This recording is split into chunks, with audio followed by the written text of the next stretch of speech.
Probably spent at least a year, if not close to 2 years, looking at different properties in this valley. We need 50 acres. We've looked at a lot of different areas where we can maybe do a high school. It's important to try to have it near infrastructure that's already in place. And so we've spent a lot of time. We try to, as indicated in the video, we try to do it outside the public view so that we can negotiate the best possible price with those that we're trying to purchase that property from or put under contract, what we have now. Is Mayor Potter still here? Could you come to the microphone? I just wanted to ask a question of clarification, just for my own benefit. So, on the property, it was my understanding that the master plan of the city was that that property would be annexed up to Southfield Road at some point. Yeah, so even before my time, there had always been a conversation about if we ever got that bypass in, anything inside of that would be Heber City and outside would stay the county. That would ultimately, you're correct, become the boundary of Heber City. Okay, I just wanted to clarify that. Okay. Yeah, it hasn't been annexed yet. Right. But you're right, that's ultimately what the plan has been. Okay, that's right. Yep. Thank you. I'll think there's another comment. Anybody else? I have a few things. My name is Sean Kelly. I'm the Director of Operations. And one of my responsibilities at the district is to actually look for land. And I want to tell you a couple of things, a couple of questions that were asked. No, this is not the property that was on the ballot to be rezoned. This is not it. And when we look for property, one of the main things that we look for is a willing seller. We've talked to a lot of people and some of them say, I don't want to sell. This isn't for sale. So we have to move on. I looked across this valley for certain things. There's 50 acres around, but there's a couple of things that you need. And the biggest thing is water. And most of the small towns, Daniel, Charleston, those areas do not have the water capacity for fire suppression. It's not the culinary water, it's to fire suppression or sprinklers. And so we have to find a site that has the pressure to fire suppress a building of this size. And so those are some of the things that we looked at. We talked to a lot of people. I met with people. I drove the valley. And some of those people wouldn't sell. They said, no, we want to keep this. So that's a little input on that. Quick comment to Holly. Congratulations on your son winning the Cool Care card. Thank you. I saw him cruising down the road in a brand new 2019 Corvette. I bet he better not be speeding. Camaro. That's a thank you to Danny Labrum for donating that car. I think that's great. We are in the process. I don't want you to think that we've made a bunch of decisions without the community input. I think it's been mentioned that this is proposed, and we have monthly meetings where people can come to the school board and participate in study sessions. And I will tell you, no one comes to our meetings. They're pretty vacant. Been on the school board for 2 years, and I think I can count on 2 fingers the time it's been standing room only. Other than that, I invite everyone to come to the school board meetings, come to the study sessions, voice your opinion. We need input. We've done focus groups. We will continue to do surveys up to this point. We've invited all of the city and county elected officials to come to the district office where we shared with them our proposal beforehand to keep them in the loop.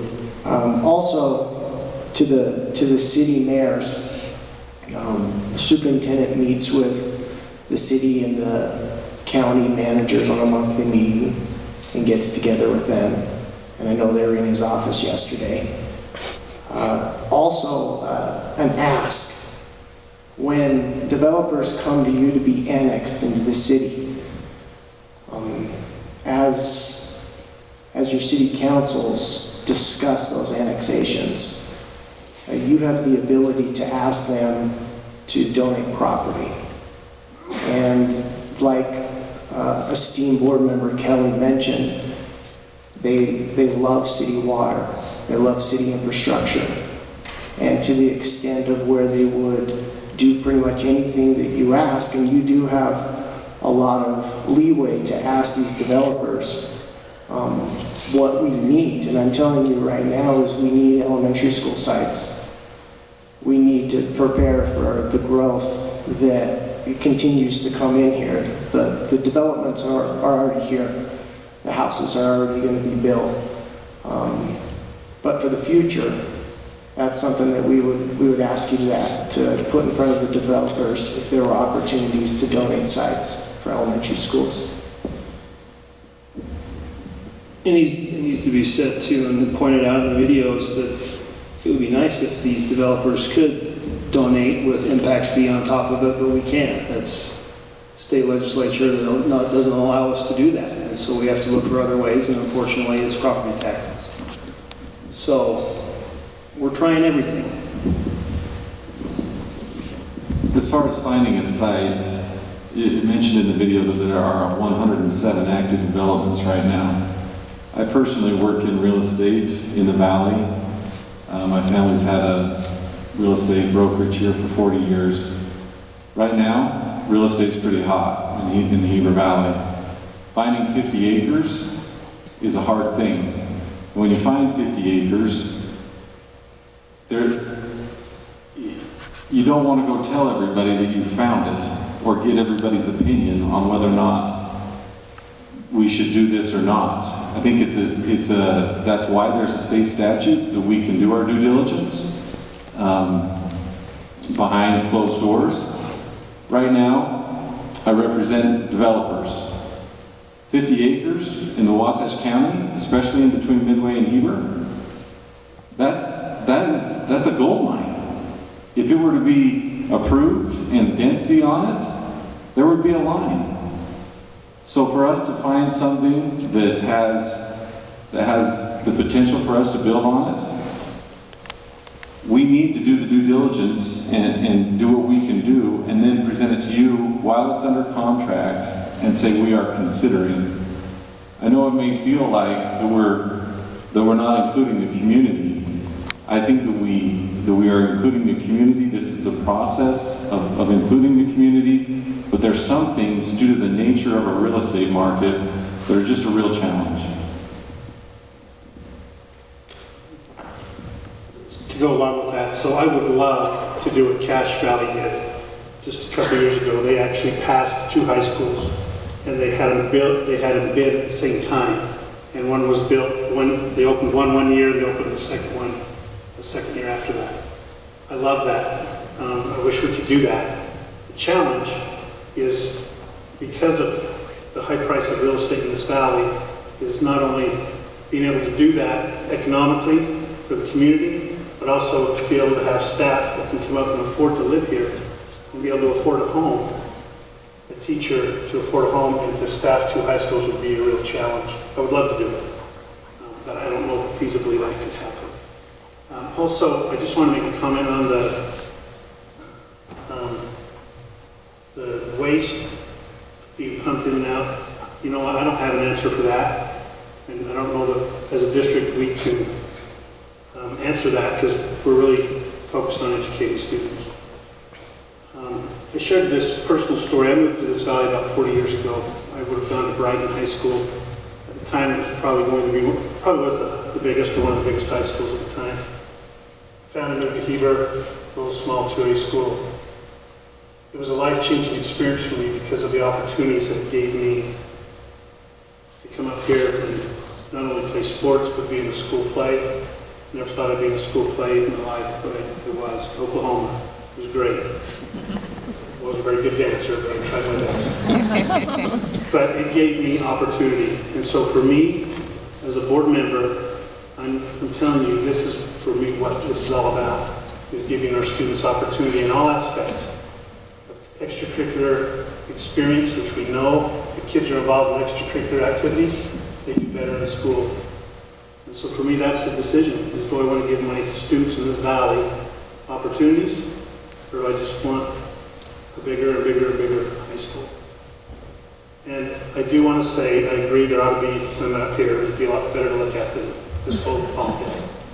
So, you know, put up for school board, run for school board. It'd be awesome. President Baird, there was one more thing I wanted to talk about. Another one of my roles is construction with the help of Francis Harrison. We would love to have people bid low. We encourage you to do that.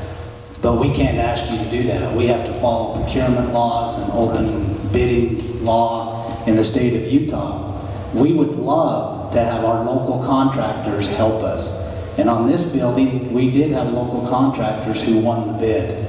There's nothing that makes anybody on this stage happier than when a local wins a bid. However, we can't give special treatment to a local. It's state law. We would get in big trouble. We would have repercussions, but we would love you to give us a donation. The golf tournament's Monday. I'll take donations. Okay, we'll open it back up for any questions or comments.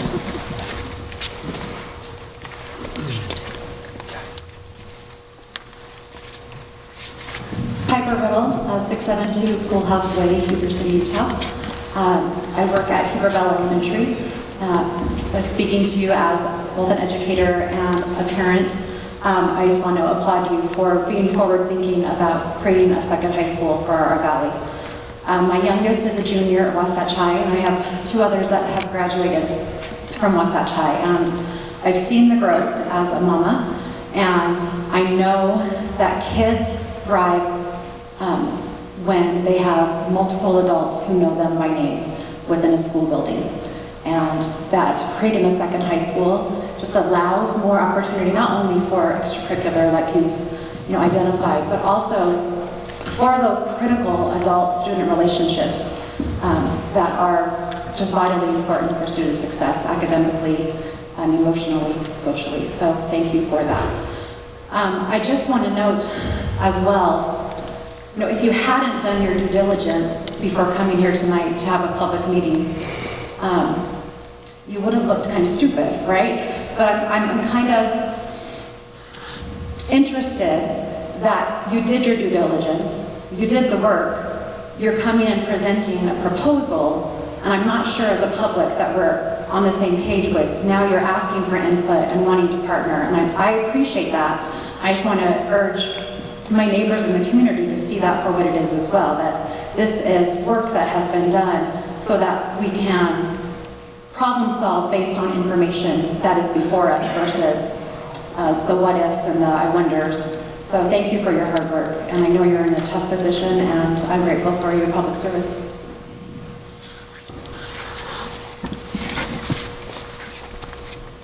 Hey, I'm Marianne Allen. I live in Miller Park. I appreciate that you guys are looking at as well. Some of you from the safety committee that I served on for the school district, and I know you guys work hard at your jobs, and your focus is the students. I appreciate that. As an educator and a parent, I haven't taught in the school district, but I taught for 6 years.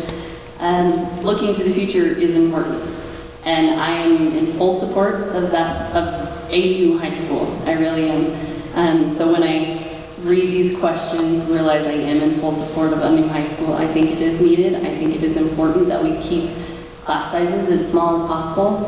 I taught at a high school that was a 5A high school, and it's a big school, and I had 140 students a day. It's intense. If we can take steps to avoid that, I think that's great. My questions on this, on the neighborhood with the bypass, I just think it's troubling to say it's not going to be right next to the bypass because we don't know where the bypass is going to be. There's 3 options. So I think in the effort of the public maybe thinking we're not being transparent in this process, we say that, again, this is a proposal and that you're not going to be on the hook on that, because when we put up maps of what we think will happen, that's what people focus on. So you might want to just throwing that out there, you might want to make sure that's a proposal again. Also, I have a question on this site being on a floodplain. If we've considered the costs of that, insurance, etc. Also, patterning. I didn't live up here when you guys did this high school. I know it got a little nasty, but if we are patterning the new high school after this one, let's make the changes before we start building it, because obviously we need to build it to last longer. That would just be my suggestion there. If we're talking about needing more land for elementary schools, we're tearing down Midway Elementary, but we're building adjacent to it. So I'm just wondering if it's feasible to keep it and build a second one. Just a thought there. I do know that there's supposed to be a member of the, or a representative of the school district at city meetings. I've been to a lot of city meetings, I've been to a lot of planning meetings. I've specifically said, have you reached out to the school district and gotten their opinion on it? I think if we can make it more collaborative effort to have more interaction, I think we wouldn't be feeling like we were so far behind the eight ball. My kids go to Daniel Canyon Elementary. We love it. The problem is, I know for a fact Sawmill, which is going across from Miller Park, has 500 plus units going in. Heber Meadows has 50 units going in. So as soon as those are built out, which they've already started construction, Daniels Canyon is going to be maxed. So you're going to need another one. So that's why I'm saying if we can maybe look at the Midway and maybe reevaluate that situation, if elementary school sites are so hard to come by, maybe look ahead and maybe think if we can rework that as well. So I appreciate it. Thanks.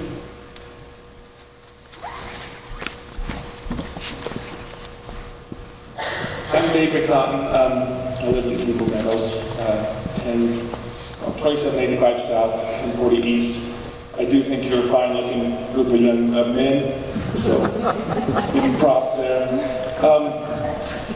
I started working in this district about 22 years ago at the alternative high school, and I'm one of these guys that I lived all over the U.S. as a military kid.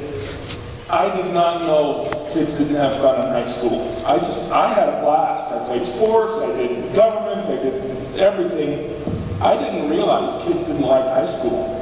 And I started working in the alternative school and would get 100, 200 kids every year and realized how much these kids hated high school, hated school, and I agree with what Piper has said.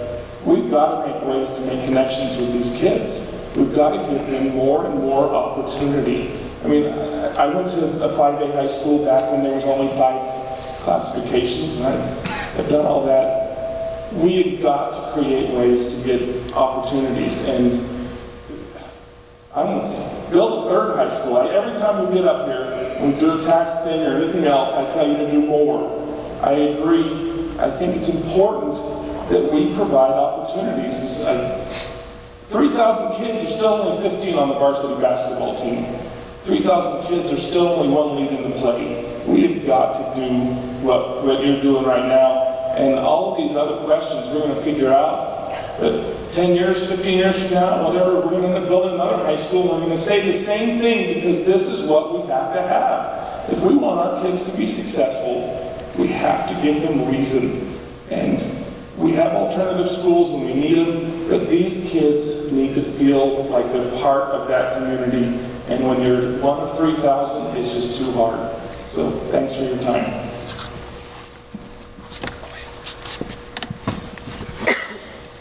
Hello, I'm Heather Whitney. I live at 745 Dutch Valley Drive in Midway. Thank you all very much. I'm a proponent of another school. So I think I definitely agree with all the comments that have been made about having that connection with the adults and the resources and the clubs and all those things that have been brought up in terms of having the additional school.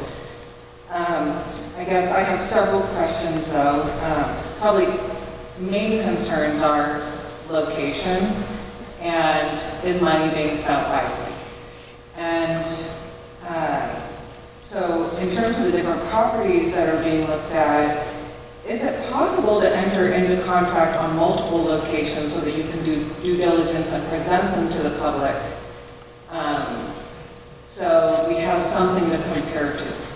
Is that something that can be done? So that we kind of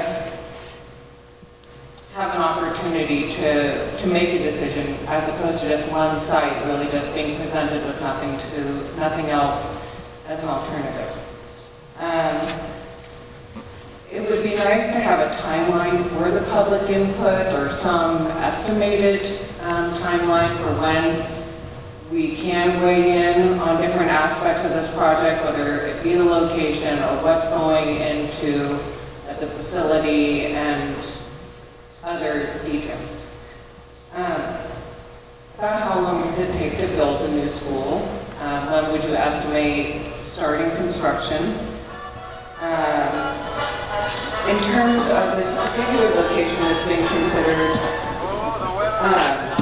since we don't know for sure exactly where the bypass will go, are you considering the pollution impacts, whether it be, especially with roads, because we'll have more and more trucks probably going back and forth along this road through the years, and how close our kids will be there, and who's going to want to go to that school that's close to all those trucks, and maybe hazardous materials.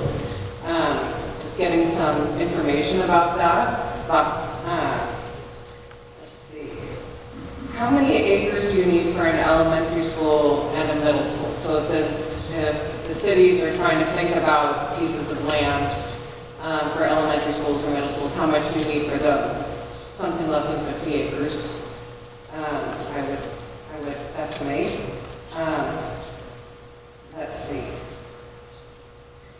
Will there be, like a citizen oversight board, maybe a panel of experts, people who are building experts that can help advise on whether they think, that you can meet with on a regular basis?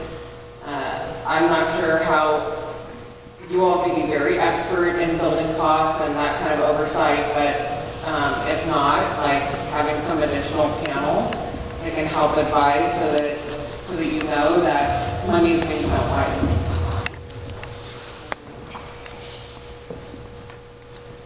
Also, we're new to this area, and I know in California, where I came from, even if you're in a very wealthy area, you pay property taxes, they can go anywhere in the state. I'm not sure how that works here. I've heard that about 70% of our property taxes go to schools. And I'm not sure if they come right back to the school district, which would be awesome. But I think that's my final question. Thank you. Take one more comment and then take a break. Okay, Brad Allen, 791 South, 200 West. I'm sure Mr. Barrett didn't mean that the only value when we bring to the board is looks.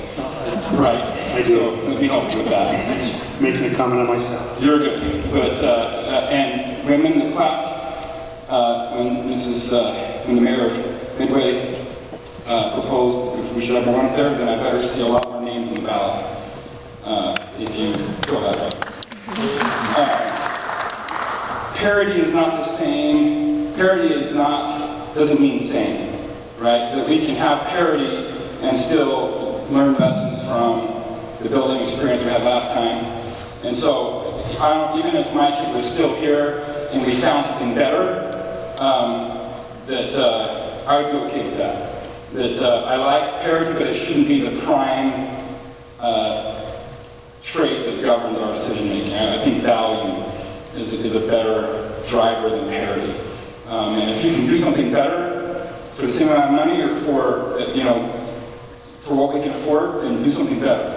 And don't feel bound to just parity this. My kids like this building, but there was a public perception that on day 0, we were overcrowded. And so, I know you're working hard to do that. Everybody hates turning left on Main Street, and no one likes where the bypass is going to go. That's why we don't have a bypass still. Is because as soon as you put a map up, then the pitchforks and the torches come out. So I like the location where it's at. I don't mind it being close to the high school. If that's where the bypass is, it's close to the high school, that's okay with me. And I recognize that picking is hard. If you're the one that actually has to put a map on the screen, then that's the hard work. Everybody can say, I hate turning up to Main Street, and I think the bypass is great, but if you're the one that actually has to draw lines on the dirt, it's tough. And so I appreciate your work, and I recognize the work that's done already, and I welcome the public's feedback in improving upon your work.